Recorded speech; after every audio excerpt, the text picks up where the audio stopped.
Hi, friends. Good afternoon, good morning, good evening, wherever you are in the world. Welcome back to the channel. It is time to record a podcast. Yes.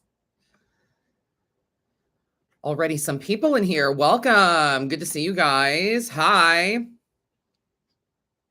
I'm well, thank you. How are you guys?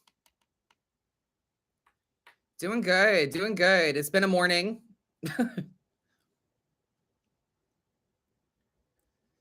The days are blurring together over here.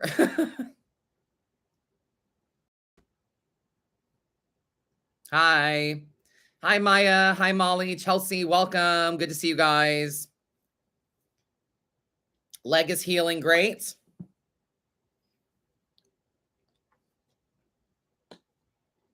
What's up, Brannigan? Good to see everybody who is healing nicely. Thank you, Chels. I love it. I'm obsessed. I love it so much. Looks fantastic. And um the first day was a lot of the soreness, and the second day I was like, okay, like whatever, you know. So yeah, I want to talk a bit about it during the episode, so we'll be covering some of that info. But I hope you guys are having a good afternoon. I hope you're enjoying your Sunday. I hope it's restful or relaxing for you in some aspect. Move this over a little bit. There we go. You can see Psyduck.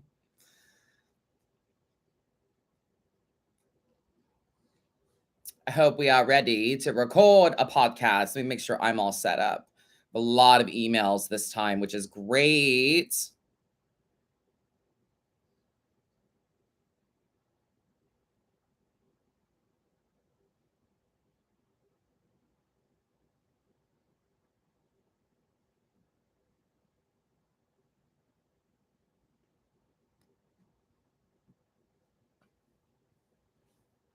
Lots of emails. Yeah. Give people a chance to come in. First time watching you. My friend got a reading a few weeks ago and she said it was so amazing and what she needed to hear. I'm so glad. That's what I do.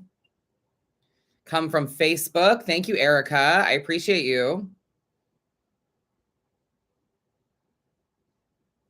Ahoy, Ellen. Maya, you have a few questions? Sure. As long as they're not, for a reading or anything. I do have a lot of emails to get to, but this is the pre-show for the podcast. And then afterwards, we also do a little, what I call the after party, and we chit chat and hang out and stuff like that. So yeah, you can ask a few questions if you would like before we get started. Poppy's in the house. What's up?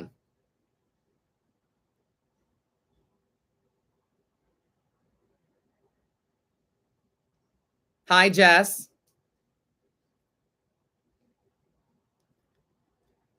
Maya, please explain to me the difference between 10 of Wands and 7 of Swords. Um, well, they're very different things. They're entirely different. They have nothing to do with each other at all.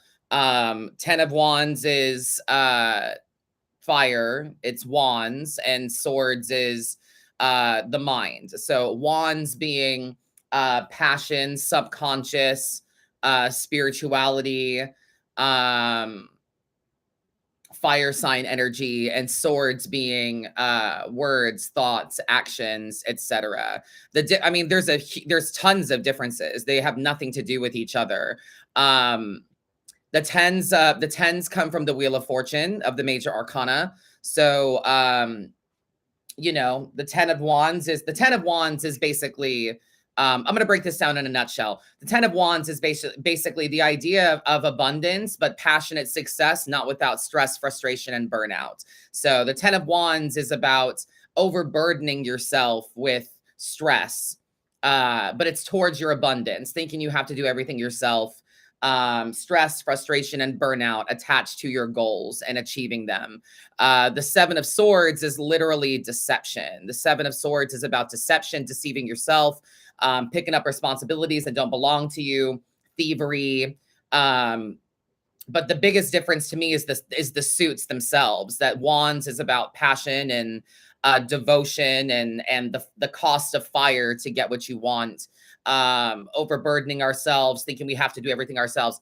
So, I mean, they might mirror each other in the ideas of deceiving ourselves, but they're not the only cards that show that. So basically, like I said, 10 of Wands energy is overburdening yourself, and the price of your abundance is stress, frustration, and burnout. And the Seven of Swords energy is about, it comes from the Chariot. All the sevens come from the Chariot. So it's basically your abundance is blocked by deception. You're deceiving yourself. You're letting other people deceive you, that kind of thing. So they're very different. One is directly related to abundance and the work that you do to get what you want. And the Seven of Swords is more about a mental idea of having a mental habit attached to deception. So two very different things. And as I said, though, so in a nutshell, the way I put it is that 10 of Wands is you can have your passionate abundance, but the price of it is stress.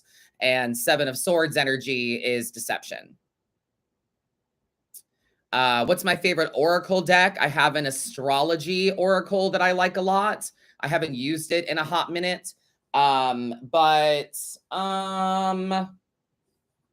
I don't know. That's a good question. I haven't really busted out an oracle deck in a hot minute, so I'll have to look through them again and decide that. But yeah, no, my astrology oracle is one of my favorites as of late.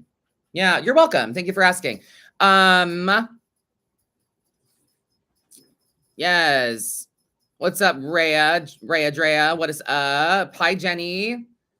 Yes, welcome to the community. What's up, Mavens? Madam Adams Mavens in the house. What is up? Welcome to it. Welcome to the live. We're going to get started in just a minute. I have a lot of emails to get to, so we're going to do a little bit of catch up, and then we're going to devote this we're going to devote this episode to emails, to write-ins, which is what I wanted to begin with. So, you know. Good morning, Shell. What's up, Molly? Good to see you guys. I've already posted my daily reading, my daily general reading today, and it was spicy. It was abrasive. It was a huge slap in the face to the collective. So people are going to have some aggressive truths to comprehend today. And I imagine that video is going to go viral because of how aggressive of a reading it is. They're not all wine and roses. Not all the readings are take care of yourself, focus on your self-care. They're not all like that. So today's general reading is very I was like, oh damn. Yeah, it was very abrasive. So, and those are the ones that always go viral. So I find that that's social media for you. There's one on Instagram that is going viral as well. It's got over 1 million views on Instagram, and it's from like 5-6 weeks ago, and it's still going viral, and I'm seeing a lot of people. That's the one that Queen Irby commented on, stuff like that. So I'm getting a lot of followers from it.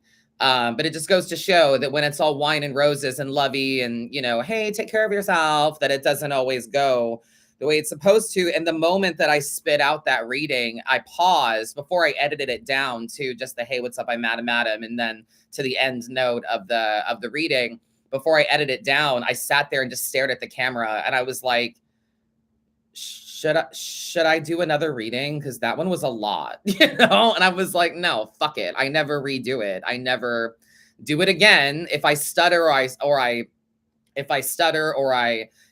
trip over my words, I might reshuffle and do it again. But no, I did that read today, and I was like, fuck.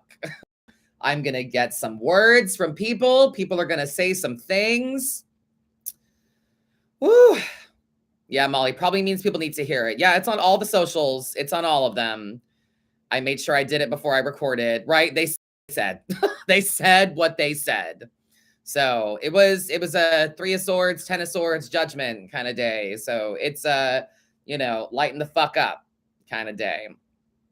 You needed it, Jeannie. I'm glad to hear that you needed to hear it. I hope it brings you back to reality. My whole point of reading tarot is, if I had to narrow down what my message of tarot is to one word, that one word is empowerment. That's what I want. I want to empower you, to bring you back to the base of yourself and remind you that whatever you want, whatever you're experiencing, is really up to you. You know? So no, I posted it. It's out. I only ever have that one moment of doubt where I'm like, oh shit, should I post this? And then I do, and I'm like, fuck it. I'm just not going to read the comments for a while and just let it go, you know? So, but that's the point of my, if, like I said, if I had to narrow down my personal message and the reason that I do what I do, the word is empowerment. I want to empower you. I don't want to, that's like a something that sticks in my craw about other readers, is that they seem to act like they know something that you don't know. And I want to convey more that you know this. You know what I mean? I want you to know that you know this shit. You know what I mean? I want you to know that you know it. So, technical difficulties with audio. Is anyone else having a problem with the audio? Anyone else can't hear me? It's working on my end.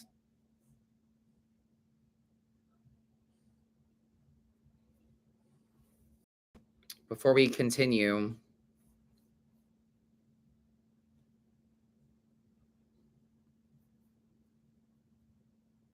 Okay, good. Yeah, my mic is working on here. It says it's working fine. So.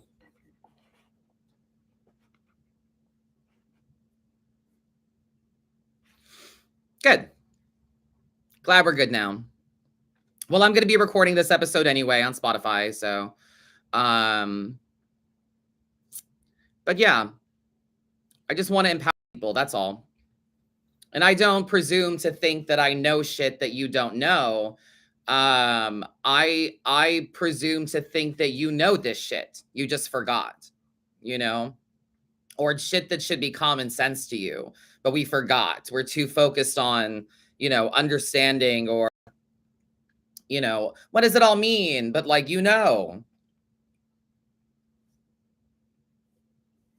so yeah.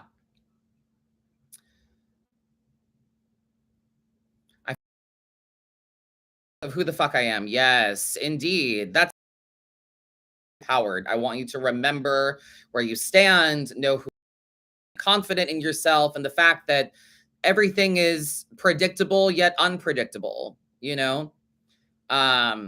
I'm like a perfect combination of Delia and Lydia from Beetlejuice the musical, in particular, where Delia sings that song, Everything Happens for a Reason. And Lydia's like, no, everything is random. And Delia's like, yes, but random for a reason, So I'm like a mix of the two of those characters in that song put together. But yeah.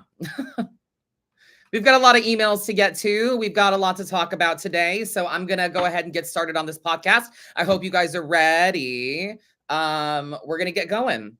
All right.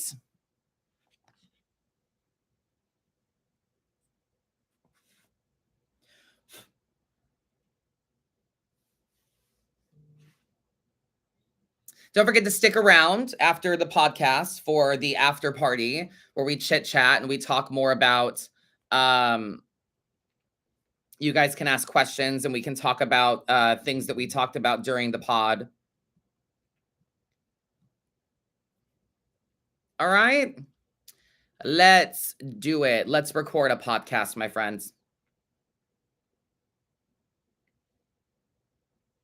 Hey, what's up? I'm Adam, and welcome back to another episode of Modern Magical Meddling. We, of course, are live on YouTube. We've already had a cute discussion about some tarot cards and things like that. We're having a good time already. There's a lot more people on the YouTube live chat than there's been in a minute. The audience, the live audience is growing, which is really cool to me, and I love that. So, today in this episode, we're going to be covering a lot of your emails. Now, I want to, first of all, thank you all so much for listening to me for the past season, the first season, the second season. We're on episode 11, I think, of season 2, if I'm not mistaken, of my podcast. And I I only ever wanted this to be an agony aunt kind of thing. I only ever wanted this to be a Dear Madam Adam kind of thing. And it's really turning into that. And I'm really happy about it. So this episode, we're going to be focusing primarily on your emails. We're not breaking down tarot cards. We're not, diving into much else. We're going to catch up. I'm going to tell you guys what's going on with me lately, of course, give you the scoop on what's happening with me in my life. But I only ever really wanted this to be like an agony aunt kind of thing where you guys write in and, submit emails and I read cards for you. That was the whole point of this. And then something happened down the line where I don't know, like people stopped writing in for a while and people stopped participating in this so much. And I ran out of stuff to talk about. And I just started talking about myself and I started talking about, other things. And it just kind of got away from what I wanted it to be. So I'm so glad and I'm so grateful that you all are listening and you're watching on this live and listening on Spotify. And it means a lot to me. So again, don't forget, you can write into the podcast for a free reading or a piece of advice or a topic or a question for me. I'd love to hear from you. modernmagicalmeddling@gmail.com. Or podcast at madamadam.com. So let's see. This past week, what happened? We went to see Beyonce in Tampa, which was fantastic. I got a little drunk, had a really good time. It was magic. Oh my God. I'd never been anywhere I'd never been to a concert of that size before. I've never been to a Taylor Swift, Gaga, Beyonce kind of experience. I've never been to anything that big before. And it was truly incredible. The only negative was that since we were on the floor, there were people like standing on their chairs and stuff, standing on their little folding chairs, which I think is like a fucking safety hazard. But we were on the end of the aisle, so we were able to kind of step outside the aisle and which gave people behind us the room to view as well. But there were people that were standing on chairs and stuff, and we really couldn't see much for a while. And Dustin got good and fed up and went over to get security. Security tried to get people down and it didn't work. So Dustin got a police officer that came over and told everybody to get the fuck down. So that fixed the problem. But we had a great time. Oh my God. I felt so bad. Dustin had to sleep in the back seat on the way home because he had to work early in the morning the next day. But we had floor seats. It was incredible. A great concert, a fabulous experience. I will never forget it. What else? Oh, I added to my horror movie slasher sleeve. I got my the rest of my tattoo of Chucky and Tiffany. Last week I did Tiffany Valentine, the bride of Chucky. I got her done and she's on the lower part of my leg and that one hurt so much fucking worse. I don't know what it is about it being lower down. Maybe it's not as meaty as the upper calf area of my leg or something, but that shit fucking hurt and was sore for like a few days after. But Chucky didn't hurt nearly as bad. I was twitching because of like nerve endings and things. It was more, I don't want to say it tickled because like tattoos hurt, but it didn't hurt like as much as I thought it was going to, I guess. And he's healing nicely, he's wrapped up and he's healing. And the first day it was just hard to walk around and kind of sore. And my tattoo artist definitely takes his time with everything, gives it 1,000%. So yeah, so now I've got Ghostface, I've got Chucky and Tiffany. And there's everybody has an opinion about what I do now that I have a bunch of followers and shit. So there's this particular follower that's she's a little crazy. I don't know. She duets my videos and she never says anything, but she makes all these weird faces and stuff. And she looks like she's maybe on something. I don't know. I don't want to judge, but she a little loopy, a little Lulu. And she commented on one of my videos, and she was like, "No, no, no. Why did you do this? Why would you ever want Chucky? Why would you want to look at Chucky forever? Like, why would you want that?" And I'm like, that is honestly a really good question. Like people that wonder, aside from just being a big horror movie fan, why am I getting this lower leg sock or sleeve of horror characters? Like, why am I doing this? Well, when I was 11, I went to this thing in Sleepy Hollow, New York. They had this thing called the Headless Horseman's Hayride, and I went with my mom and my aunt and my cousin and and a few girls from my cousin's soccer team. And I'm like, 2, 3 years older than them. So they were all like, 8 or 9, and I was 11, and I might have the ages wrong there, but I was young. I was 11, 12, something like that. And I remember I was the only one who was scared. I was the only one who was actively terrified. I remember hiding my face in my mom's lap like the whole time, crying. Everybody went into the haunted houses and stuff like that. And it was just this like local, scary haunted house kind of Halloween Horror Nights, spooky festival thing. But I was the only one who was actively terrified. I was the only one. These girls thought it was funny and silly and went into haunted houses and got caramel apples and all this shit. And I remember sitting on a bench next to a security guard with my mom. And like my mom went and did some things, and my mom swapped out, and my mom left me with the security guard so she can go pee and stuff like that. And they went and had fun and did things. And I remember just sitting there fucking sniffling and sobbing and crying and just being horrified at the things that were happening. And I felt like such a fucking pussy that like after that, I remember going home and just forcing myself to watch every horror movie you could think of. And I remember the first one that I tried watching alone. You remember that Halle Berry movie Gothica, where she's like a psychotherapist or something like that in a prison or a hospital or whatever. And she leaves work one day, and then she wakes up the next day, or she leaves work, gets into a car accident, wakes up. She thinks she's in the hospital, but she's actually in the psych ward, like locked up. And she's like, why am I here? Where is my husband? I want my husband. And she's like, they're like, you're here because you killed your husband. Yeah. So, and it's like this ghost story thing or whatever. Really good. I'm going to rewatch it now today. But that was the first one that I like tried to watch by myself in my room with no lights on, Scary Movie Central. And I forced myself to watch anything scary I could think of. Freddy Krueger was the first like horror villain that really scared the fuck out of me. And so now, full circle, as a 35-year-old adult, this tattoo sleeve is like an homage to my inner child. And I was telling my husband yesterday at dinner, I was like, my inner child is like really proud of me, for not just overcoming fear, but like finding a love for it and really enjoying horror and scary movies. And, the way a director goes out of their way to try to scare you, and suspense, and the way that you marry images with music and sound effects, all to make this horrifying, spectacular thing. And now, of course, I love Halloween Horror Nights and can't get enough of that, and all of those things. So that's what this leg sleeve is really all about. It's all about kind of honoring the years of me overcoming my own fear. And now the only things that I'm afraid of are like,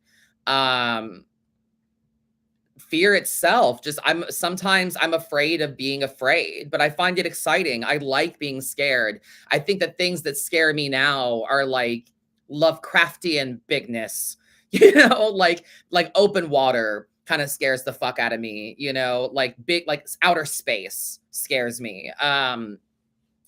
Big, huge spaces. Like if you were to like those videos on TikTok where they show like underwater and it's just this dark expanse of nothingness. And I'm like, there's a Cthulhu in there. There's like some giant, like even in the Museum of Natural History in New York, the the giant blue whale that's hanging from the ceiling, or used to be. I don't know if it still is, but the giant blue whale that was hanging from the ceiling in the cafeteria or the food court used to scare the fuck out of me. So I was like, that thing is huge and it can fall, and like to be so small and insignificant is truly terrifying to me. So like Lovecraftian bigness, huge empty space, that scares the crap out of me. But Hollywood horror I think is so fun, and I love it now, and all of that. So yeah, so I have Ghostface because Scream is my favorite scary movie franchise. I have Chucky and Tiffany because I was a big fan of toys and stuffed animals, and Chucky, the Child's Play, came out the year I was born. And I've always loved Chucky. He's always been one of my favorites, and Tiffany is an icon. What's next? You're asking in the chat. The next thing for my horror sleeve is Freddy Krueger, which Dustin is not happy about because he hates Freddy. But Freddy was the first guy that really scared the fuck out of me. The idea that you can't go to sleep, the idea that you're not supposed to go to bed, you're not even safe in your dreams. Like Freddy, the original Nightmare on Elm Street, scared the living shit out of me and still gives me the heebie-jeebies. Honestly, it's so good. And then I have a cover up that we have to do on my leg as well. I have a weird skull and crossbones with some bat wings behind it, and we're going to cover that up by going back to the original slasher feature, Psycho, and we're going to put the Bates Manor on over my cover up on my leg. So the leg wraparound is going to be Ghostface, Chucky, Tiffany, and the Bates Manor, not the motel, but the manor itself, the actual beautiful stoic building. Oh, and we're adding Jigsaw also for a little Saw funness. My tattoo artist wanted to add Jigsaw, and I was like, sure, we'll add Jigsaw. The little clown mask and all of that. I remember going to see the Saw movies in theater with my cousin.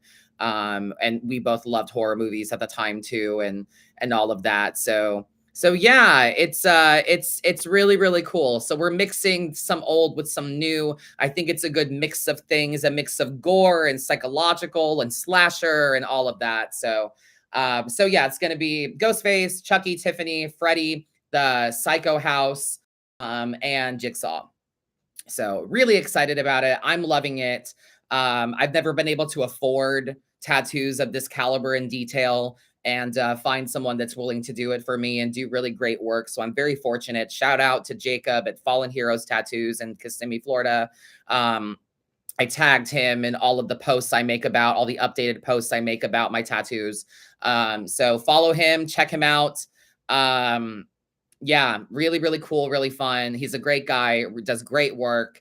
So yeah. What's my current favorite that's come out in the past 5 years or so? Hereditary was great.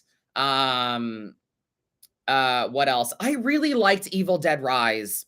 I really like the new Evil Deads. I really like those. Those are really fun. Evil Dead Rise was just chef's kiss to me, just fantastic, and I loved it. What else? Oh my God, there's just so many. There's so many. Terrifier is a lot. Oh my God, that's a lot. That's a lot of gratuitous gore, and oh God, it made me nauseous. I was trying to eat lunch while I was watching it one day in the middle of the day, and I had to stop eating because it was so nasty. But yeah, no. I really like the new Evil Deads. Those are some of my favorites lately that have come out in the past 5 years or so. At least that I can think of off the top of my head right now. So yeah, check out my guy Jacob from Fallen Heroes Tattoos. He's awesome. Everyone at the shop is incredible, but check him out. Check out his socials and stuff. Follow him. And speaking of horror, one of my fabulous followers here on Instagram, I think, messaged me last month or the month before about this contest to be the face of horror, quote unquote. And it's a contest for $13,000, which would go a long way for me and Dustin getting into a better home and getting out of this apartment, and help me elevate my business and help me pay for a lot of appearances I want to make at conventions and setting up booths at conventions and things. Conventions are a lot. They cost a lot. I'm not sure how much I've shared with you guys about that. I know I do conventions, but they're expensive. To set up a booth at a con is not cheap. And you want to break even or at least profit from it. And I want to get out there more as well. So But yeah, the Face of Horror. It's a fun contest that I have entered, and I have been approved as a contestant. And so basically, what you win is you win $13,000. You win a photo shoot with Kane Hodder, who is Hodder. Kane is the man behind Jason in the Friday the 13th movies, and a lot of them, and if not all of them. And you also win a photo shoot with Kane that will be a 2-page feature in Rue Morgue magazine, and the title of the Face of Horror for 2023. So I'm entered, and it is a voting kind of thing. So as of September 5th, I'm going to be sharing a lot about this going forward. There's going to be a link and everything that you can go to. But as of September 5th, you will be able to vote once a day for free for your favorite person to be the Face of Horror. There are, of course, other contestants, and it's going to be like a narrowed down thing. So the first one narrows it down to the top 20, then to the top 10, and so on and so on. And it goes until about November. So it's about 2 months of voting. You can vote once a day for free. If you want to, you can pay. If you would like, you can pay for extra votes. And the point of this is obviously for the horror community. It's to get some movies made and things like that. But also, the biggest thing is that they're supporting families that are dealing with medical payments and billings, and people going through hardships because of childhood cancer. So it's a wonderful organization to donate to. And anything that you pay for, proceeds go towards that endeavor as well. So it's the Face of Horror. I'm entered. I'm going to be sharing a lot about it, and I would love my mavens, the Madam Mavens here, to help me out with that. If you want to set an alarm once a day as of September 5th to go vote for me, that would be great. Lucky me, Halloween Horror Night starts September 1st, so I'll get to go and take some photos at the event and post them for my profile as well. But I would love to be the Face of Horror for 2023. Do a photo shoot with Kane Hodder, I think would be great. And the money, again, would help me and my business and my husband in a lot of really great ways. So if you'd like, I would love your support. Yeah, I'm glad. Thank you guys. I'm glad the chat will help all we can. Thank you so much, Molly. I appreciate that. Everyday voting. Thank you guys. Yeah, I didn't realize it was like a voting thing, but it is, and that's kind of cool. And I've got quite a few followers, so I hope that I'll go pretty far into the thing. But I would love your support, and thank you guys so much. And thank you to the follower that suggested that I enter. But yeah, without further ado, let's get into some tarot. Let's get into these emails. Going forward, this is what I want this podcast to be like. I want it to be, catch up, tell you about me and what's going on in my life, and then answer your emails and read some cards for you guys. So let's just start from the fucking top with the latest emails I've gotten, and then we'll move through these as long as we have time. So, all right. So I've got one here from Lisa. It says, good morning. I first saw you on the Bob and Sherry happy hour way back during COVID time. And I've enjoyed your Facebook reading posts ever since. That is so true. I forgot about that. I was on the Bob and Sherry show during COVID, during lockdown, when I started blowing up. That was really cool. Bob didn't seem to understand what I was doing or what tarot was about. And he asked me some interesting questions about being gay. But there's some older there are some older people, and that's fine. But yeah, that was one of the first things that I did during COVID. One of the first interviews I did with anybody was on the Bob and Sherry show. So that was really cool. On their happy hour. Your work life is slow, and I now have time to binge listen podcasts. Yay. Well, I'm glad you're listening. Thank you so much. Hoping to retire in May 2024, a year early. Anything you can offer to support that decision or plan. So happy to hear your voice this morning. Yes, absolutely. Let's see what I've got for you. Anything I can offer to support that decision, for sure. We're using a classic Rider-Waite-Smith today. Let's give us a good shuffle.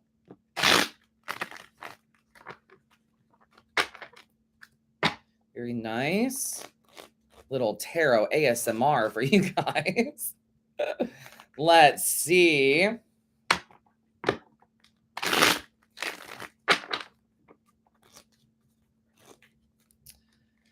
All right. Ooh, Queen of Wands energy, my love. If this is something that you want to do, you make this move in silence. Queens come from death and the major arcana. So they're embodiments of transformation. All of the queens are embodiments of transformation in some way, shape, or form. And the Queen of Wands is essentially about making moves in silence, rising to your own authority. If you're going to make a decision for yourself, what do you want to do? But also the black cat that sits in front of her there, she's looking directly at us, showing you guys on YouTube.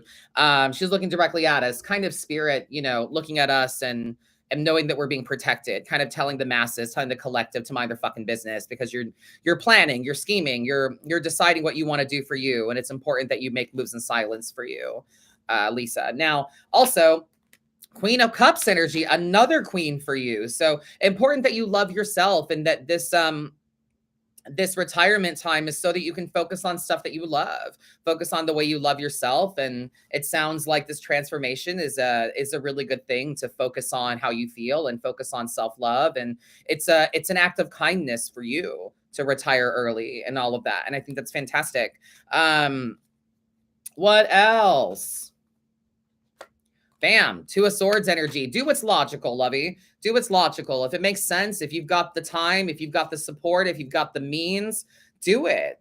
Twos come from the High Priestess and the need to focus on stillness and patience while we make our own decisions, and while we, try to understand what's lurking behind the subconscious. And the Two of Swords is a suggestion that we need patience and stillness to make logical decisions. So it's not about feeling, it's about what's right, what's logical. Have you done enough?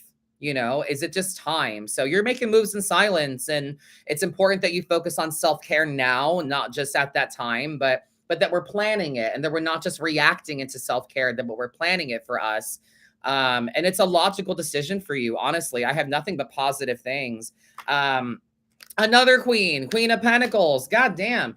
All these queens. Yes, this is a big green light, babe. This is fully in support of what you want to do. Queen of Pentacles energy is about gratitude through transformation. So take a moment, think about what you're grateful for. And when I say that, anytime I say that on lives or during quick 60-second readings on my content, whenever I say to focus on gratitude, it's never about like, I'm grateful for this person, I'm grateful for that person, this person is so kind to me. No, what are you grateful from the inside out?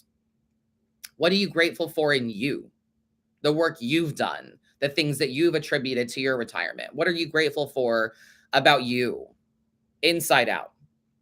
So full support, babe. I think that's lovely. If you're going to plan anything, it's what do you want to do in retirement? What's the goal? What do you hope to, how do you want to carry yourself with love in retirement? And what logical decisions can you make for that? So a lot of queens, it's a passive thing. It seems like it's just something that's happening. A version of you is dying and a new version of you is being born. I like it. I think it's great.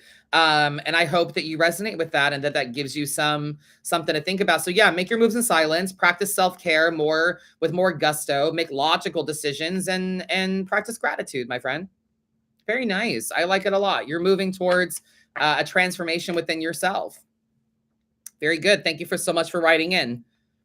And I'm going to set those cards aside and then pull new ones. During my lives, a lot, people ask me, why do I set cards aside? Why don't I shuffle them back in? And it occurred to me, the best way that I can put that to you all is that because that energy has been claimed.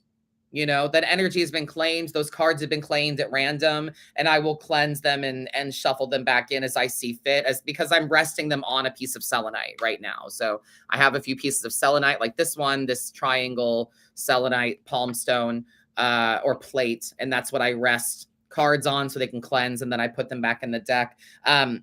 Make sure you check out my website as well. Dustin's Crystal Corner, my husband's Crystal Corner, is kind of dissolving a little bit, as now he's got a regular job at Disney. He's not as focusing on crystals. So I would, if you're interested, it's still there, but it's going to be more of my focus to deal with that and less of Dustin's, because he's got other shit to do, So feel free to check out my website for crystals or selenite or, any stones that you would like. We still have quite an inventory. I'm going to do a crystal live as well at some point on my own and blend it with tarot, So yeah. Yeah, I know we'll miss it, but he's definitely living his dreams. Absolutely. You're so right, chat. Thank you guys. I'm glad. I'm so proud of him. Um so yeah, but yeah, people love to be critical during lives, of course. The trolls are always there and people love to be critical of how I do what I do. And there was a Monday night where there was a certain, I'm not going to name names, but there was a certain person in the chat who was behaving as though we were doing the live together. And anytime I literally said anything about a card, they had to give their opinion and be like, oh, well, that means this. Yeah, that means that. Well, that's not necessarily true, Adam. It also could mean this. And I'm like, my shit is not up for debate. I'm not here for you to approve or deny what I'm doing. This is just the work, you know, this is just the work. And sometimes I set cards aside and let them charge and take them out of the deck when I've used them. And people think that's wrong. And if I shuffle them back in, people think that's wrong. Like there's always an opinion. And I caught this person's live once. Even I don't fucking understand how TikTok, when after I blocked somebody because I just didn't want to deal with their energy anymore. So I just blocked them. They were exhausting during that live. Everything I said, they had an opinion and they were like, oh, you're doing so good. And it made me sound like they were belittling me a little bit. And like, you know, it felt like they were infantilizing me in some way and trying to like they know more than I do or something. I don't know. It was very fucking strange. If you were there, you know what I'm talking about. But it was very strange. And they were kind of just acting like we were doing the live together. And they were like commentating on what I was doing instead of just listening and participating in the chat in a normal way. It was very abrasive and very distracting. So I blocked them. But then like TikTok is still showing me their live videos. And I came across their live and they were doing yes or no readings with oracle cards during the live. And if you know me during lives and for tarot, I have very specific rules and boundaries. And I've talked about this a lot, so I'll keep it brief. But in my opinion, medical readings are not ethical, and that includes pregnancy. Legal readings are also not ethical. And there's no yes or no's really in tarot. You know, there's no card that says yes, no card that says no. And I say that with confidence because this person was doing yes or no readings with oracle cards and someone asked them a question and the card they pulled was an oracle card that said nothing is set in stone. So someone asked a yes or no question, the answer was nothing is set in stone, and this reader said, yeah, that's a no to me. That's a no. I'm sorry. The answer is no. And I'm like, what the fuck? The card says nothing is set in stone. To me, that sounds like a possibility. It sounds like a maybe. Or are you just taking the word nothing and immediately taking it negatively and making it no? That makes no fucking sense to me. Nothing is set in stone. So yes or no am I going to get the job? Nothing is set in stone. So maybe, right? It's possible. And then I would guide you in a way of trying to be optimistic about it or realistic about, you know, what, you know, understanding that you're not the only one that wants the job and blah, blah, blah. Right. But like nothing is set in stone isn't no. That's why I don't do yes or no's because there's no definite yes or no. And this person took that sentence of nothing is set in stone and took it as, well, you don't always get what you want. And I'm like, well, but like it's possible then. If it's not set in stone, that means it's possible, it's changeable. It's not a yes or no thing, it's a maybe, you know? So I just found that fascinating. And I watched this live for a little bit and I was like, yep, that makes sense about this person now that they are stuck in how they do things and they're coming on to me about how I do things and being like passive aggressively encouraging, but they were like, you're doing so well. And I, you know, I fuck with my hair and stuff during the live. I catch myself and I like mess with my hair and they were like, quit messing with your hair and just pull the card, sweetie. You're doing so good. And I'm like, you're not my fucking mom, girl. Shut up.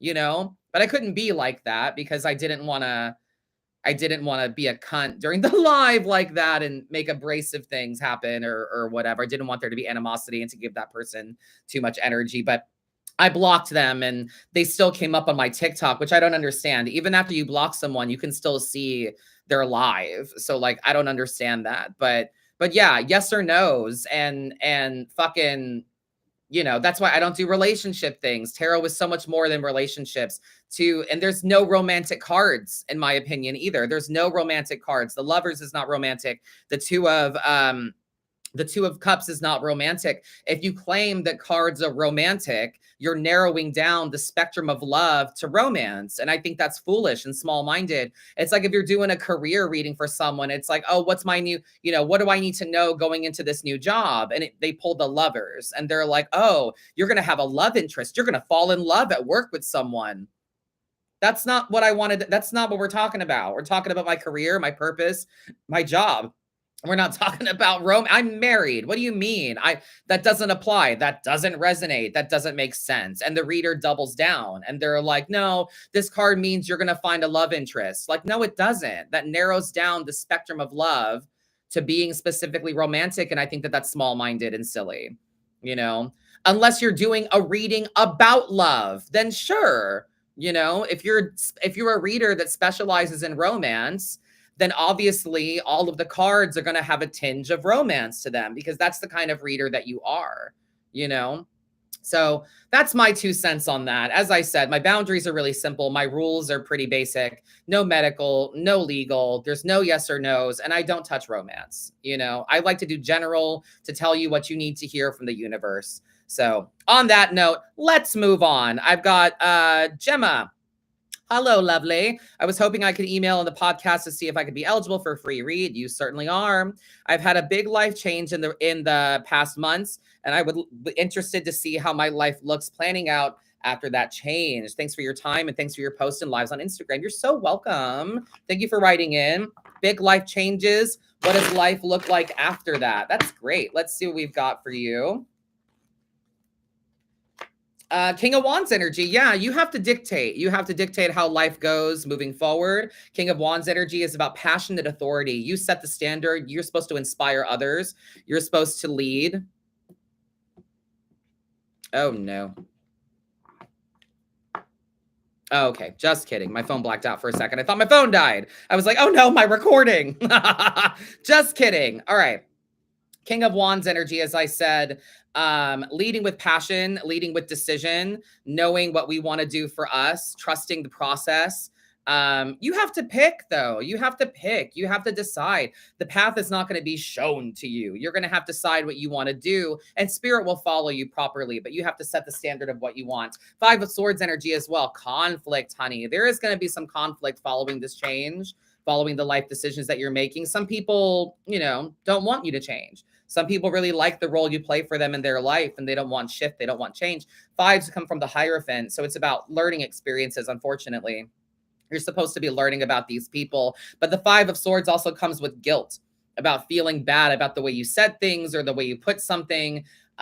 People might villainize you. So you might as well say what the fuck you got to say. Lead with inspiration, that King of Wands. And 5 of Swords energy is, the guilt that comes with maybe feeling like you cut a corner, or something people don't. Maybe you had to do something shisty to get your way or whatever, but people play dirty. So, if you have to play dirty, don't feel guilty about it. It's not personal. It's not about them. It's about you doing what you want to do, So if you're going to be villainized anyway, you might as well say what you got to say and do what you got to do, And then Magician energy, manifestation follows, honey. Manifestation by definition is demonstration, as I always say. So if you want it, show that you want it, participate in it, make it what you need it to be. The magician is, we talked about the magician before in a couple episodes ago, I think, about how they're the conduit. They're the lightning rod. It's important that you channel energy and use it towards something and don't try to keep it. Right? It's that you use it and get it out of you. You let the lightning flow through you.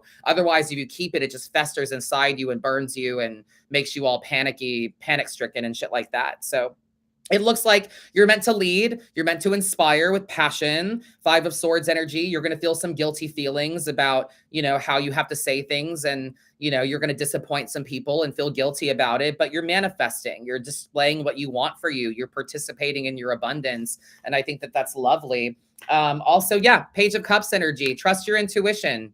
If you understand how you feel, that's intuition. If you don't understand your feeling, that's not intuition. And you ask more questions, you talk about it, you get it out of you. We talk to spirit, we write it down, we journal it, we video diary, we do something to try to understand how we feel. The Page of Cups energy is the call is coming from inside the house. It's coming from within. Trust your feelings, trust your emotional self. It's time to lead with passion. Spirit will guide you and follow you thusly. If you're going to be villainized, though, by other people, you might as well say what the fuck you mean and manifest. Just demonstrate what you want, participate in it, be the architect of your own design, So I like that one a lot. Speaking of intuition, don't forget that my latest class is sign upable on my website, link in bio, madamadam.com. It's the 26th. It's coming up. We're going to be talking about tarot spreads and intuition exercises. So it's a great class for beginner, intermediate, experienced readers alike. We're going back to basics, and all of my classes are from an inside out perspective, from reading for yourself before you go reading other people. You know what I'm saying? All right, let's see here. Okay. Ooh, this one's going to be interesting. Here we go. This one is from Lindsay. Hi, Madam Adam. Trigger warning. Forgive me, for I am shooketh. Today marks the second day in a row that I've had a horrible nightmare that actually felt real and left the actual me in fear and tears. I dreamt that I was tortured and for being from and supporting the LGBTQ plus community. In the dream, I could even feel the pain of someone burning off my skin and putting acetone on my genitals. There was a point in the dream where my antagonizers asked me if I would choose to be gay or bi, or choose going to hell. I could hardly speak because they were choking me with a steel bar, but I said I'd rather go to hell. I was subsequently tortured more and unalived. Obviously, none of this was real and isn't a feeling I've ever experienced, but it was enough to scare the ever-living shit out of me. Why do you think I would have a nightmare like this? What does this mean? I know the community is in a scary place right now, and I just had a friend and his husband moved to Texas, and I've been worried about them. But would that cause this sort of terror? If possible, could I have a reading about how to interpret the situation? But I would really love your thoughts on and about this, and about how to move forward and prevent this sort of lucid dream from happening again, because it was terrifying. I'm still on edge and paranoid, and I woke up from the dream an hour ago. I'm sorry if this content is inappropriate for your show. No, this is totally appropriate. Wow. Oh my God, that's crazy. As I've been sober in my life from weed, I've had more dreams than I would like.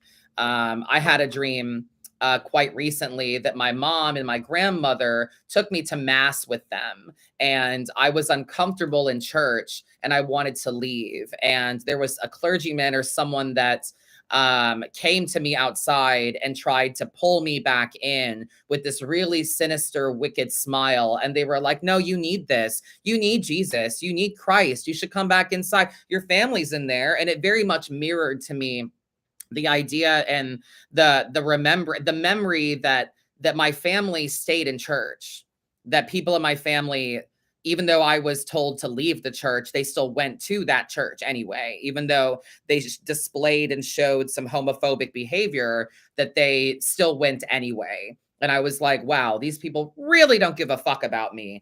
But that is a crazy nightmare, and I'm so sorry that you've had it recurring for a couple days now. My thing with dreams is that is a river, a current of energy that you really can't do anything about. You have to go through it. You have to experience it. You can put a circle of salt around your bed. You can put crystals and stones on your bedside. Those are some things that I've done before to try to, barrier myself from negative energy or from negative intrusive thoughts taking over my mindset while I dream. You can do a little circle of salt around your bed. You can do some cleansing stones and things to, put positive dreams or to help channel the energy or make it less negative for you. I also would even think about doing some kind of affirmative spell work on yourself ahead of your bedtime. Call energy back to you. Say out loud to yourself that, I don't accept anything. I don't accept this kind of mindset into my dreams. I don't accept this kind of thing into my head. I banish these nightmares from me. But like, you're in an unconscious state, and it's your subconscious speaking. you know? So I think to me personally, in my opinion on this, I'm not an expert, but my opinion on this is that this is fear rearing its head at you, and it's showing you the very real fear you feel in supporting the queer community or being queer yourself. It's showing the very real fear that you have. You know, I had a nightmare once, a recurring nightmare, that Dustin and I were on the Velocicoaster at Universal Studios, and when we came back to the load area, I was alone, and Dustin fell out of the roller coaster and died. And I had that nightmare for like a week straight. And I realized at some point that I was just afraid of losing him. I was afraid of losing him in some aspect. I was afraid of him just not being with me and the mortality of him. And, you know, roller coasters can be scary and all of that. And it sounds silly, but like, you know, we ride a lot of rides and do a lot of things, and you can't control stuff. And it just showed me that like I have a fear of losing him, you know, and when I made peace with that, the dream faded and it stopped happening. So it hasn't happened in a while. And so yeah, I think that it is definitely a subconscious thing of why would you have a nightmare like this? Because the fear that you feel is real. These are real things that can happen. You can't control people. We have a new law in Florida that you don't need a permit or a license to conceal and carry in Florida anymore. So some road raged person can just get out of their car and shoot me in the face. Some random person can say they don't like my fingernails being stiletto and that I look like I'm trying to be a girl or something, and they can hurt me if they want to. And you know, the unfortunate truth about that is Dustin and I had to have a conversation about, what do you do if someone attacks me? What do you do if someone wants to hurt me or you, or you know, if someone attacks you in public, what do we do? You know, and he was like, we call for help and we try to, you know, we fight them off. And I was like, no, I was like, I hate to say it, but no, that's not what I want you to do. If someone decides they want to hurt me in public, the first thing you do is pull your phone out and document this. The first thing you do is grab your phone and start fucking recording, because I want proof. I want proof that this happened. I want documentation that someone hurt me, and for legal reasons or whatever. And if I end up being unalived by it, I want you to tell people about it. You know, I want that to be the thing. The first thing you do is pull your phone out and record, and then you call for help, you know? So that's the unfortunate reality of it. But I think that this nightmare is a symptom of your fear, of your real world fear, and just how real the danger is for the queer community, you know? So that's what I think that is.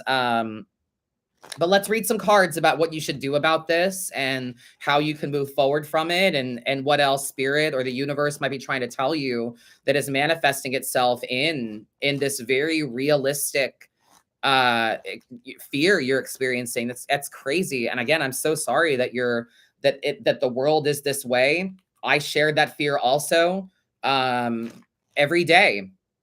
I mean, I spend a lot of time at home lately, especially since Dustin is the one with the car, but you know, it's a very real thing to know that, like, for being you, right? And this is a people of color thing, this is a queer community thing, anyone that's different from the classic right-wing Christian Caucasian thing is in danger at any point in time, because people are terrible.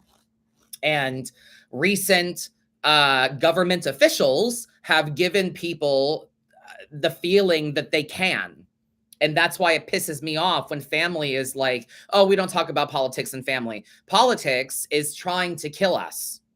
The government, political officials are trying to set standards that put us in danger. So we should fucking talk about it, you know? So, but people are scared. But I think that, you know, your paranoia is valid and founded in this fear, this very real world fear of what's happening here. So thank you so much for sharing. But I have for you, let's see what I've got. Okay. We've got 10 of Pentacles energy, Page of Wands, and Death. So yeah, I think you should start doing something about this. I think you should start doing something for charity. I think you should start throwing money at a cause. I think you should, you know, take this.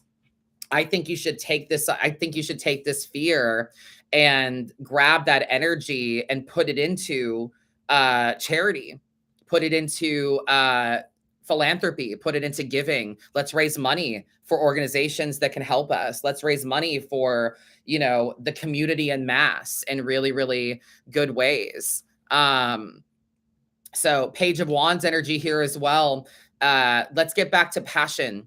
Let's be passionate about this. Let's get back to the basics of our spirituality as well. This might be a sign for you to go back into your spiritual self, into your witchy practice, into your own stuff. It might be a sign for you to do your own prayer, meditation, whatever you believe in and fuck with. It might be time for you to get into your own witchy practices, your own spell work, your own stuff, to get back to the basis of that. And spirit is trying to communicate with you about changes that are happening. Death energy is here as well. So yeah, it's transformation. A version of you is dying and a new version of you is being born, a new passionate version that probably wants to care about the community and do things and raise money and march and stand, and that's a scary position to be in. I know that even just me having a platform and being a queer person, I'm in danger, of people just simply disagreeing with me, and people expect me and other people that have platforms that are queer, they expect us to kind of set a standard of like, no, you keep wearing your stiletto nails, you keep being you in public and all of that, but it makes you a target, so I would say to throw money at a cause, or let's raise some money for it, connect with spirit, use your spirituality to protect yourself. And death, transformation, a version of you is dying, the version of you that is too afraid to do anything. We should do something about this and be proud in it. Also, Three of Wands energy, it's time to plan, honey. Short-term goals and long-term goals. Try to be realistic about what you can do. What can you realistically do about this? And that's in terms of protecting yourself spiritually, as well as what you can do about people being in danger in the queer community. What can you actively do? You're only one person. You can only do so much. So short-term goals, long-term goals as well. Put some bookends, as I call it, towards what you want to do next. And yeah, let's plan. Let's put a plan together. Let's put an action plan together. If these things were to really happen, if these nightmares were to become reality, what would you do? What would be the plan of action? So let's have some stuff in play. Let's have some things ready to go just in case. But yeah, there's transformation. Things are changing. You're changing, and we have to be ready for that. But it looks as though we should. The loudest message I have for you today is philanthropy, and for you to maybe start a fund or donate to a charity or to an organization that aids queer people in these times of struggle and stuff like that. So that's my idea about that. Thank you so much for writing in and for sharing with me. But it's clear to me that the fears you experience on the day-to-day are your subconscious thoughts, and they're coming to the surface, yeah. Yeah, absolutely. Thank you so much. Trey asked in the chat there if I have any experience with lucid dreaming. I do. Yeah, I do. I've had a few lately where I've been aware that I'm dreaming. I've seen it, I felt it, and I've tried to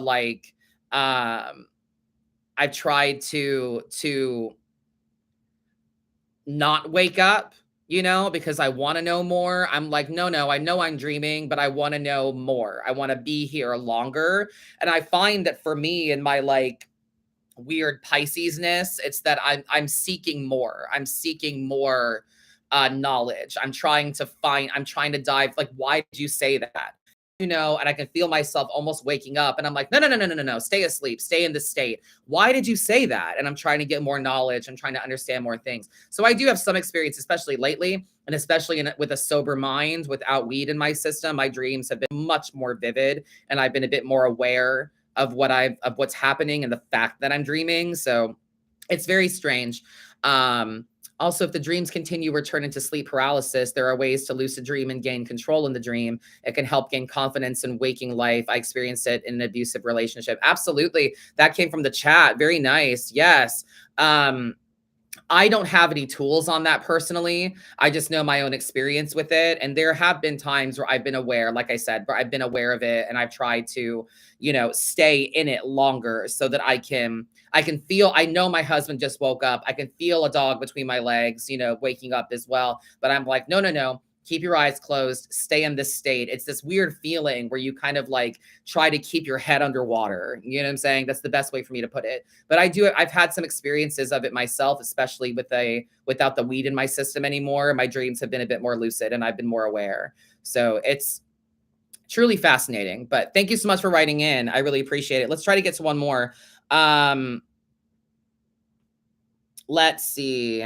Hi, Madam Adam. I'm a longtime follower of you on both TikTok and Instagram. I also love being on YouTube when you go live to record your podcast. I love listening to your podcast on the way to work or when I'm in my room working on my crafting projects. I've made shirts for my grandchildren and recently made some keychains for my coworkers. The reason why I'm sending this to you is because I've been debating on if I should turn my crafting hobby into a side job so I can make extra money to help with bills and also have a little extra to get something nice for me every once in a while. I would like to see what the cards have to say about that. Also, maybe some advice on how to get started.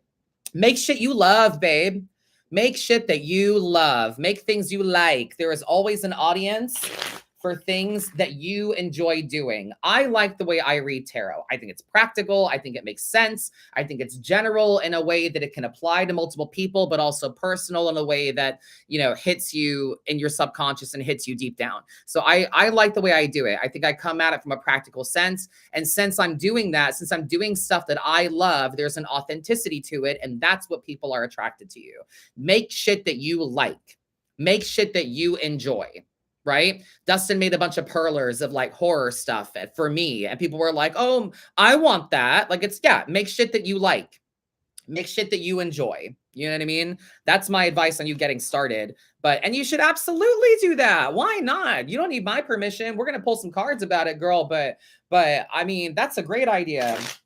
A little side gig, something that you can do for fun and also make money at, But when you start to blur the line between a hobby and not every hobby is meant to be monetized, and we start to blur the line between monetization and hobby, and it starts to become more work than it's worth and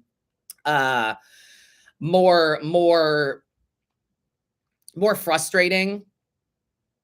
And like nothing kills the joy out of your hobby more than it becoming a work or a job for you or whatever. Nothing really takes the fun out of it quite like that. Like, I mean, I love going live.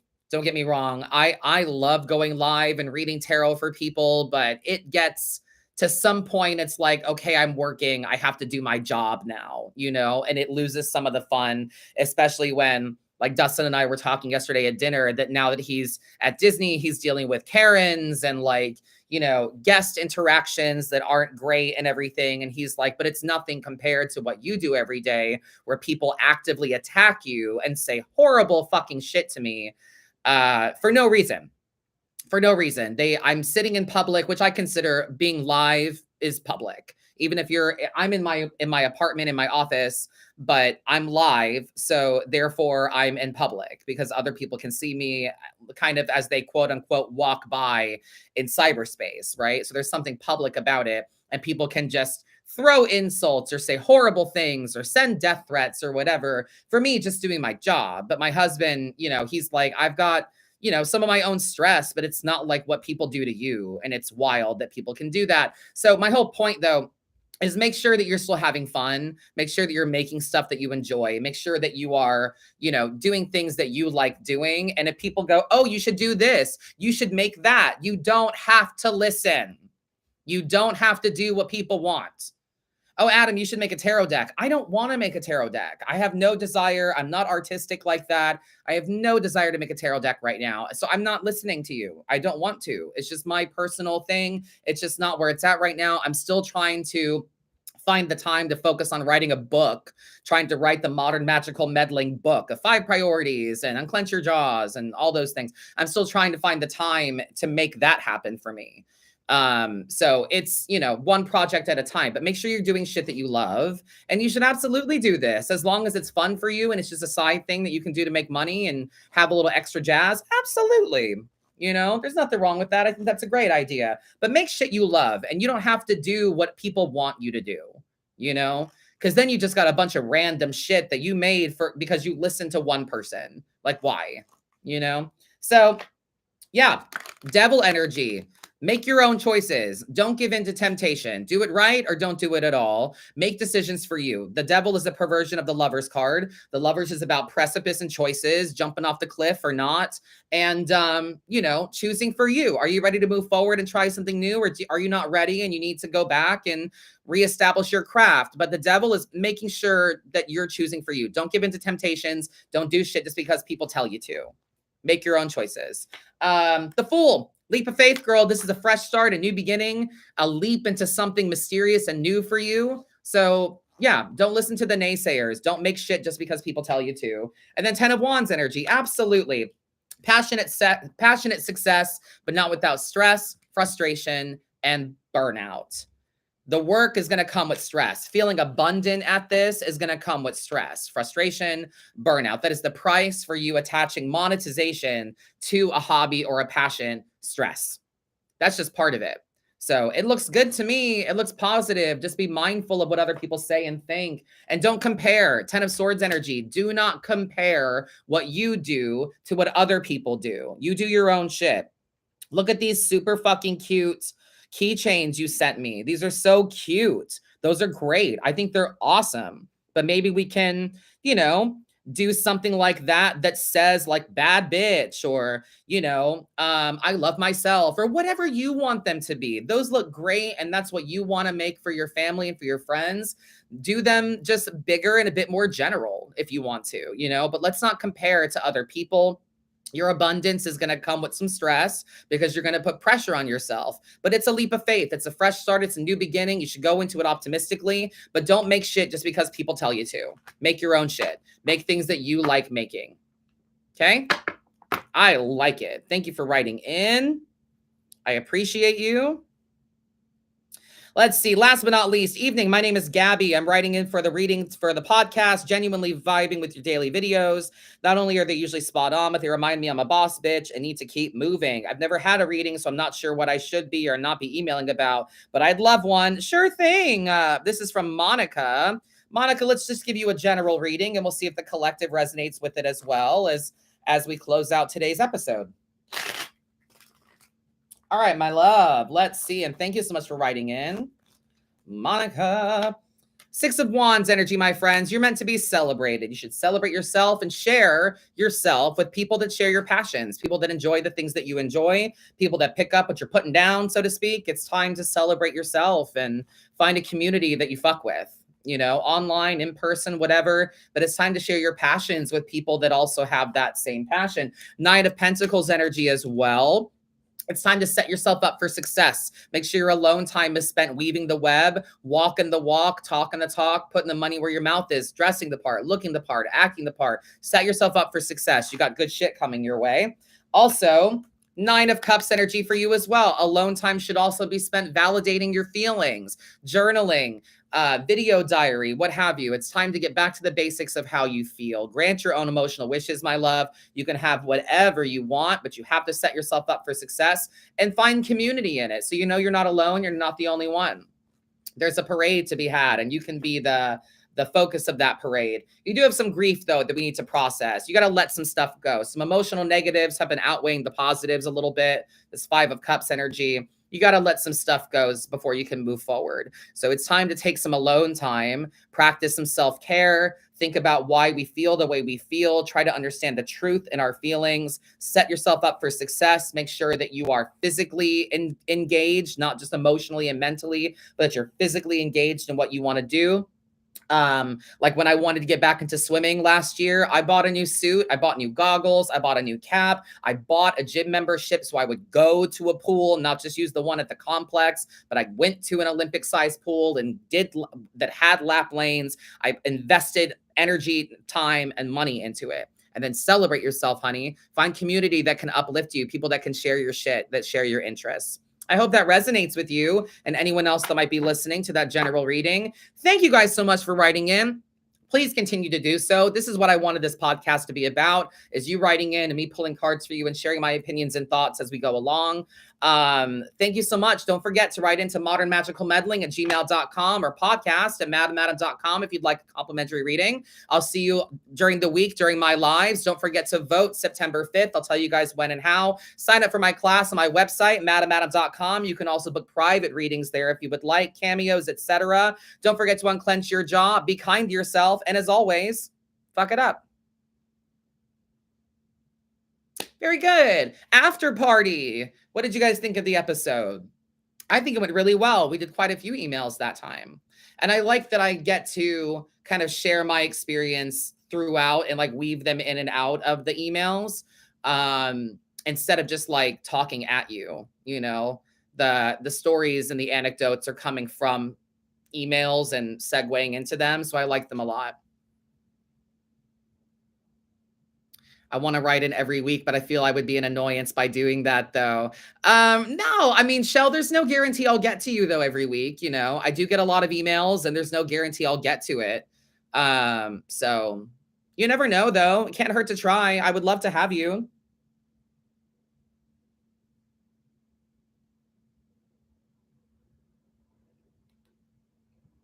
Let me save this before I lose it.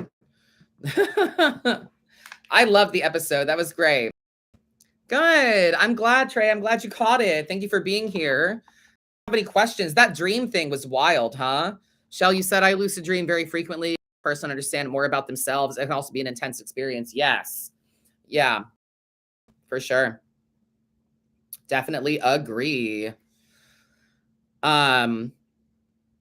Missed it. We'll have to rewatch. No worries. I'm also going to publish it on Spotify here in a little bit. So you can listen to it on Spotify as well if you would like to. Got a lot covered with various subjects. Yeah, that's what I wanted. I wanted to be like a write-in kind of, hi, I'm Carrie Bradshaw, and this is Sex in the City. You know what I'm saying? I kind of wanted it to be like that, where you write in and I give you advice based on my expertise and what I know and what I do. So I love that it's getting back to that, you know? So, yeah. Does anybody have any questions about anything or about anything we talked about or after party? Last week we came up with our fan name, Madam Adams Mavens, period. I love it. I got to order my lunch.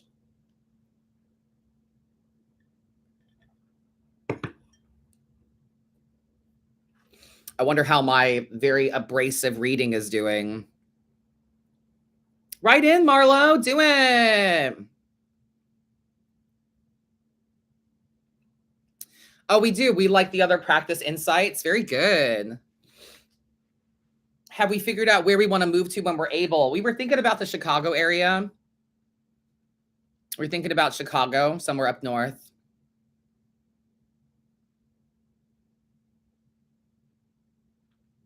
I feel like there are a lot of career emails, understandably so, with the way the economy is and inflation, but also after COVID, people want to be fulfilled. What are some good spreads we can do ourselves? Yeah. Excuse me. I'm a big fan, and we're going to talk about this somewhat in my class, so I don't want to give too much away. But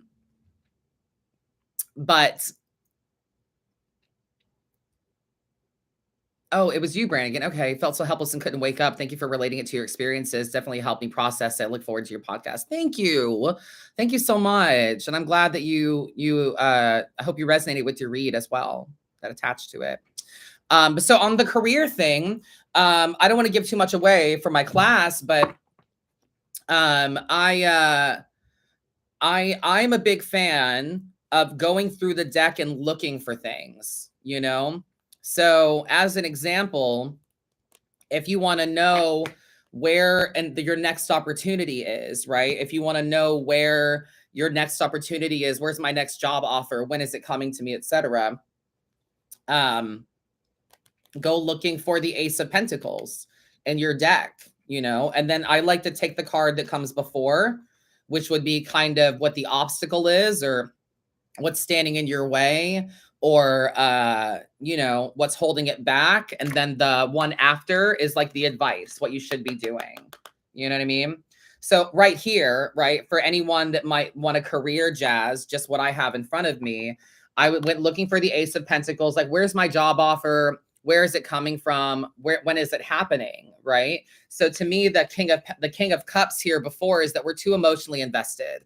We're being too emotional on it. We're taking it personal. We're being too emotionally invested in having one.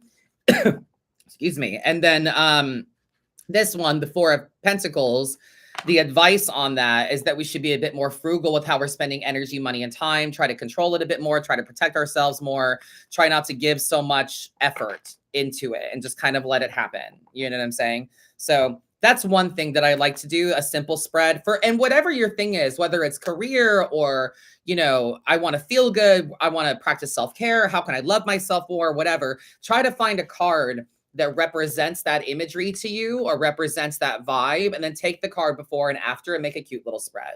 So that's one thing that we're going to talk about during class as well this weekend. So great question. Need help deciding what you love? That's all on you. That is all on you, baby. Deciding what you love, that's all on you. We gotta have some accountability in that. And that's why I think we should do video diary or journal or something so that you can hear the commonalities of something that you love, So I would just sit with yourself, prop up your phone, hit record, and just say out loud things that you love. I love being outside. I like sunshine. I like the water. I like swimming. Oh, maybe you should pursue some kind of aquatic career. You know what I'm saying? Maybe you should figure that out, right? So I think there's a level of accountability that we can find in the speaking, but we have to be consistent in it. You know what I mean? So hear yourself speak about things that you like and don't like, right? Like that's Two of Wands energy to me. Is a lot of that, figuring out what you love, balancing your passions. To me, that's like Two of Wands energy. That's what my experience was in starting to be Madam Adam for a living, starting to do this for a living. And the idea that I'm going to be more than just a reader. I'm going to be a personality and someone that is known for words and wisdom and the way I speak. And again, my personality and things, right? So I looked at the commonalities of what have I enjoyed about everything I've done so far in all the jobs that I've ever had. What did I enjoy about them? I enjoyed connecting with people. I enjoyed being, someone who was different than what you expected. You expect the cashier to not give a shit. And I did. You expected the customer service associate or the department manager of some department to not give a fuck. And I do. That weirdness where like anywhere you went, I don't know what this is, but everywhere you go, it's like if someone works there, they're the enemy. Whoever works the counter at the store, the people that work there, they're the enemy. And like, I'm like, ew, like I'm not the enemy. I'm here to help you. But that's that mindset, right? Of like, we all work here and you don't. And it's like, bitch, it's your job to make money. You need me to buy shit so you can make money. So I'm not the enemy, like it's this weird war between customer and sales associate, So I wanted to be different. And I wanted to show you that I give a fuck and I like my job and I like what I do. I like what we sell. I care about it. I always worked places that I enjoyed being or that I had innate product knowledge because I shopped there or I ate there or whatever. So my point is though, in order to kind of help you figure out what you love, look back at the things that have made you happy before, compile all of the things that have made you happy and like kind of reduce it down to a few words or a phrase or something. And then think about what you want now and blend that shit together. Right. So for me, like customer service stuff, I was really good at, communicating. I loved communicating, affecting people, making you happy, changing your mind, providing you a unique experience, right? And then at the time, I cared about tarot. So I just put those things together and I started a business. You know what I mean? So think about that a little bit, Sonia. Think about that. I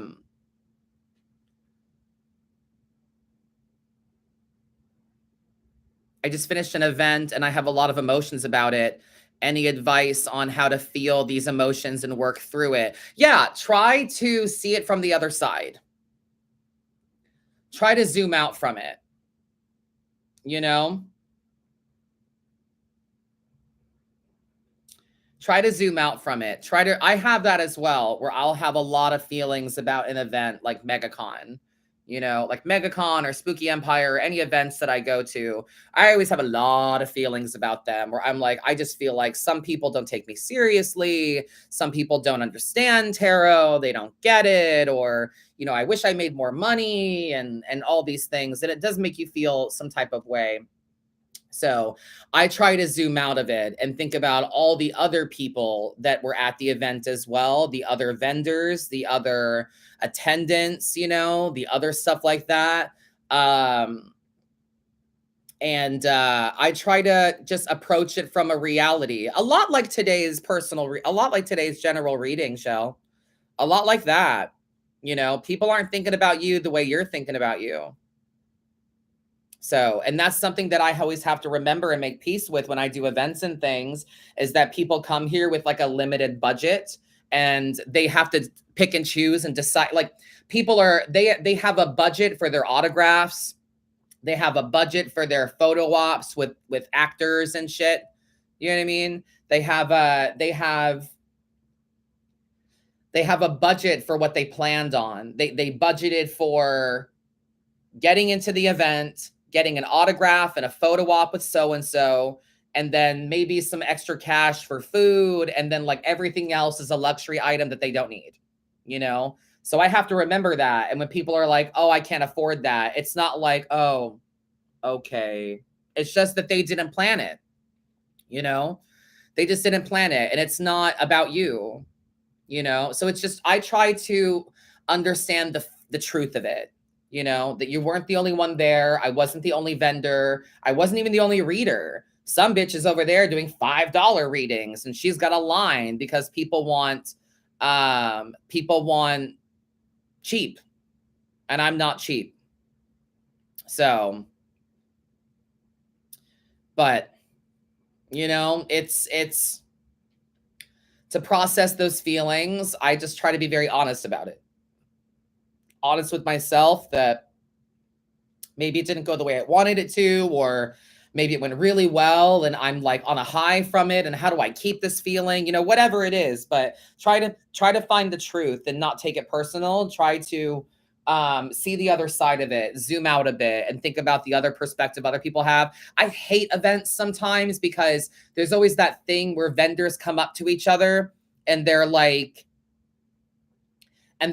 how are you doing? You making any money? And I'm always making money at cons. So they're like, yeah, like no one's buying my shit. And I'm like, well, you sell different stuff than I do. You sell things and just sit there and wait for people to buy your things. I provide a service, and that's why people are like, you're never at the after party. I'm like, I'm exhausted, girl.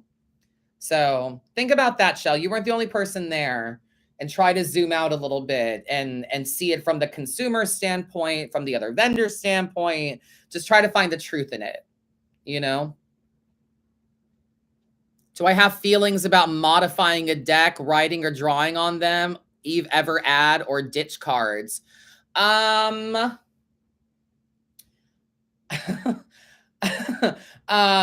guess I would say I am more of a purist when it comes to the cards. I think that they should be the way that they are. I will say this. I never add cards or take out cards. I don't think you should be taking out cards ever. I know someone that said that they always take out negative cards. So they never have a negative reading. And I'm like, well, then you don't understand tarot. You know what I'm saying? Writing on them. Yeah, do that. Do that. Write on them. Sure. Why not? Write on them, draw on them. Sure. If you need to write keywords on them, go for it. I think that's great. I think that's awesome. I think that's fine. But adding cards, I think might be a little different, But I think ditching cards, no. No. They're in there for a reason. You know? They're in there for a reason. So, it's like only watching certain episodes of a show. You know, you're missing part of the story. You're missing some of the meat there, right? You need the whole series. It tells a story for a reason. So, but writing on them, drawing on them, absolutely. That's fine. But add or ditching, I don't think so. Nadine, I'm stressed about my new 19-year-old daughter. We're so close, but for the past week, a rift. I don't talk to her because if I do, I will hurt her feelings. So I'd rather say nothing. Here's the thing about that. You're the adult. You are the parent. You set the standard. You show them how things go. If you are showing them that we don't talk about things, you're creating a culture where we don't talk about things. There is a way for you to talk to her without hurting her feelings. There is a way. Hurting feelings is not the same as, you know, being purposefully malicious.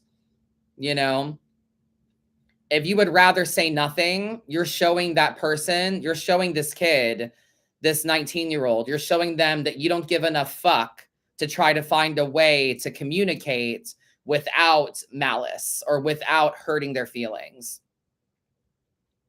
There has to be some push and pull. There has to be some give and take. What I will say about that, Nadine, is that when adult children don't talk to their parents, it is always the parents' fault. Always. Always.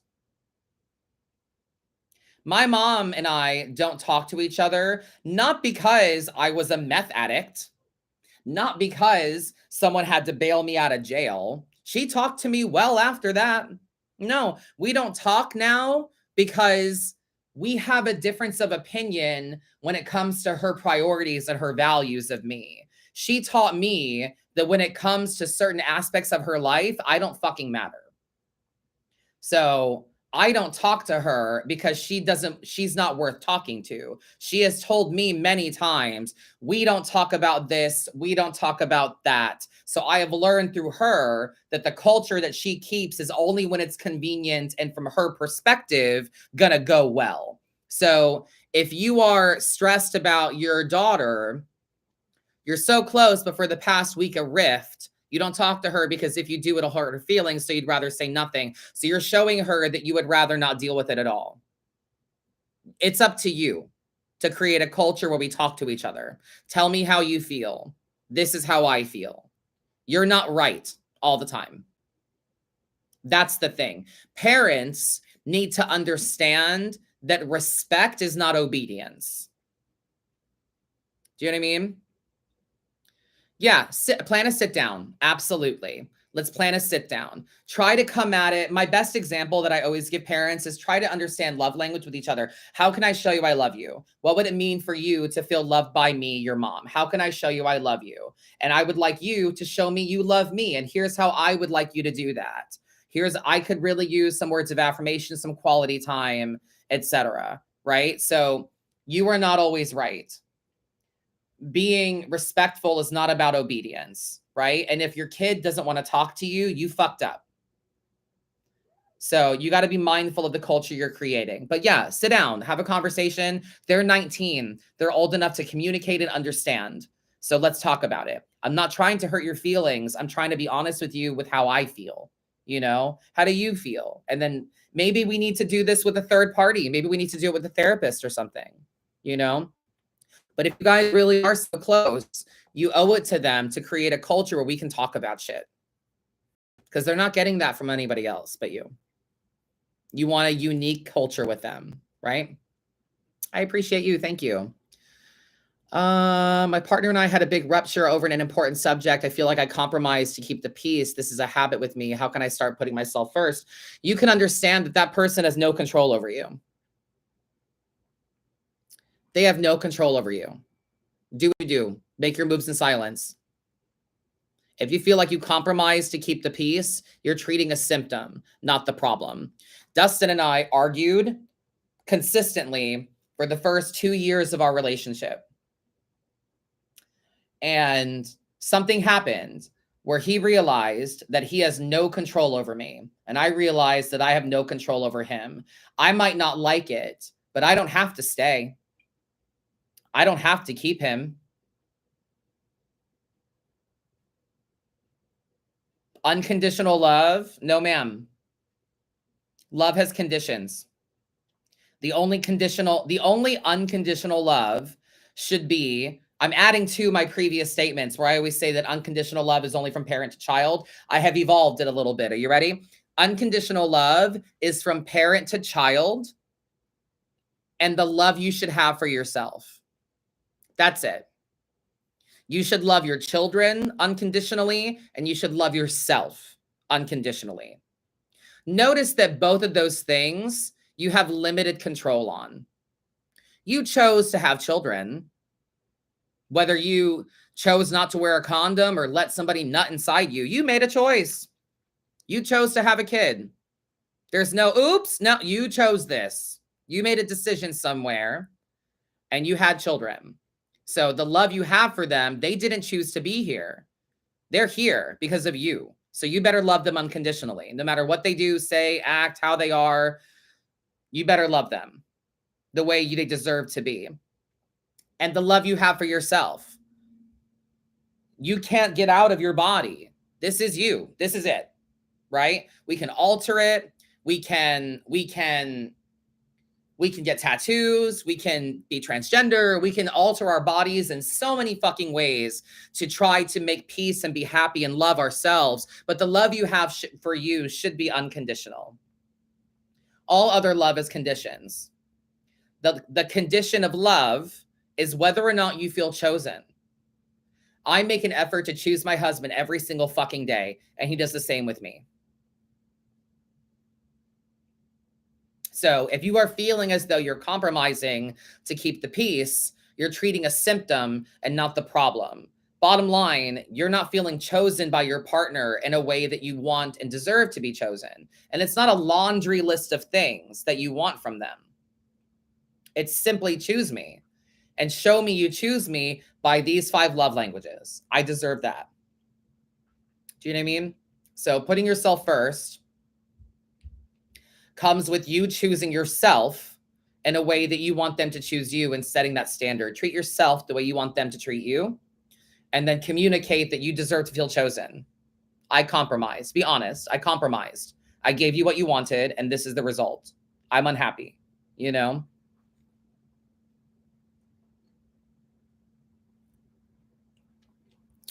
My husband and I have recently separated, and I am learning to be me again. How do you move past a lifelong relationship and find your spirit with them as a friend? Tish, I don't know. I don't have experience in that myself. My husband and I have been together for 10 years, and he's my best friend. So I don't know that bit. But I would say, I mean, and for me personally, if we didn't work out, you don't exist to me anymore. If we break up and you don't work out, if we have a falling out as friends, I don't need to be around you. If we didn't work out romantically, we don't get to be friends. Like, it's just, that's how I am personally. So I have a feeling that that's going to come with time. That's going to come with time, and learning to be yourself is going to come with time. How do you move past a lifelong relationship and find your spirit with them as a friend? I mean, shit, I don't know. I mean, you got to get out of your head about it first and foremost. I'll say this. I imagine that you need to exist on your own. You know, try to exist on your own. Try to understand that that person's decision to choose you doesn't make it anything. You know what I'm saying? Whether they want to be with you or not is not up to you. Whether they want to be friends with you or not is not up to you. I can do everything in the world to choose my husband every single day. But he might come home from work today and be like, you know what? Adam, I don't love you anymore. I don't know what happened, but just like the power went out and boop, I don't love you anymore and I want a divorce, you know? And I would fight, kick, scream, cry, try to get pregnant. I would do something. But I would eventually reduce it down to that's his truth. And if I love him the way I think I do, and I know I do, I'd have to accept that as truth. I can't make him. You have no control over whether or not this person chooses to be with your friend. Move past a lifelong relationship and find your spirit with them as a friend. That's not up to you. You can create a culture that you're willing, but maybe they can't handle that. And that's something that you have to be honest about. You know? So I would seek friendship in you. I would focus on you. I would treat yourself the way you want them to treat you. I would find it in yourself. You know? Be open to it. Perpetuate the idea that like, hey, I'd love for us to try to be friends. But like, no flirtatious energy. No like, oh, we needed to be separated so we could figure out how much we love each other. Like, no. Go back to ground zero. You know what I mean? Good. I'm glad that's what you're doing. Fantastic. But yeah, you got to remember they have choices. You can't make them. So, anywho, this has been awesome. Lovely after party. Great conversations. This video has been, I hope people rewatching this video are enjoying it. I'm loving this. Deep after party, right? Oh my God. Write into me, guys. If you want to talk more about these things, please write in. This is what this is for. That's what this podcast is for. So please write in to modernmagicalmeddling@gmail.com. This has been so great. I've loved having you guys. I'm going to be live later on this afternoon and evening to do some paid Cash App readings for people on TikTok and Instagram. So feel free to join for the shenaniganry. Yeah. Boyfriend going through divorce is torn between trying again with ex or moving forward. We have something truly beautiful. Both see a happy future, giving space to think, but it still hurts. Honey, no. No, no, no. If your boyfriend is torn between their ex or moving forward with you, no. No. You're letting someone decide what you do with your life? No. Either they choose you or they don't. If they're torn, they have no business being in a relationship with you. If they are not sure about whether or not they want to get with their ex, like, and you're going through a divorce, like, or someone's going through divorce here. We are not in the position to be nailing down forever partners and like true love. Like, no, it's truly beautiful. Yeah, that's great. But like, we're also treating a symptom. No. There was someone during the live the other day that was like, is my soulmate this person or this person? Bitch, you don't understand soulmates then. You don't understand true. If you have an option, then you don't get love. You don't understand. You know what I'm saying? Either they do or they don't. It's not an option, right? If they're still contemplating, if they're torn, then you remove yourself from the situation to help them make that decision much fucking easier.